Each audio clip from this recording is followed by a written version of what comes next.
Indian ഭരണഘടന വിവിധ രാജ്യങ്ങളിൽ നിന്നും കടം കൊണ്ട ആശയങ്ങൾ. പാർലമെന്ററി ഭരണ സംവിധാനം, നിയമവാഴ്ച, നിയമനിർമ്മാണ നടപടിക്രമം, ഏകപൗരത്വം, ക്യാബിനറ്റ് സമ്പ്രദായം എന്നിവ ഇന്ത്യൻ ഭരണഘടന ബ്രിട്ടനിൽ നിന്നുമാണ് കടം കൊണ്ടിരിക്കുന്നത്. സ്വാതന്ത്ര്യം, സമത്വം, സാഹോദര്യം എന്നീ തത്വങ്ങളും റിപ്പബ്ലിക് എന്ന ആശയം എന്നിവ ഫ്രാൻസിൽ നിന്നുമാണ് നമ്മൾ കടം കൊണ്ടിരിക്കുന്നത്.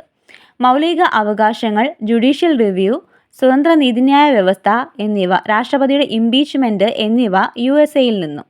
അർദ്ധ ഫെഡറൽ സംവിധാനം, അവശിഷ്ട അധികാരം എന്നിവ കാനഡയിൽ നിന്നും.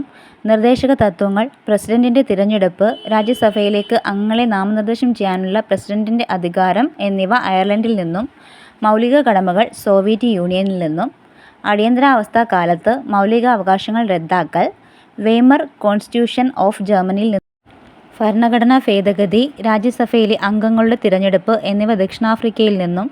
Public service commission, government of India act 1935 നിന്നും കടം കൊണ്ടതാണ്. കൺകറന്റ് ലിസ്റ്റ് ഓസ്ട്രേലിയയിൽ നിന്നുള്ളതാണ്.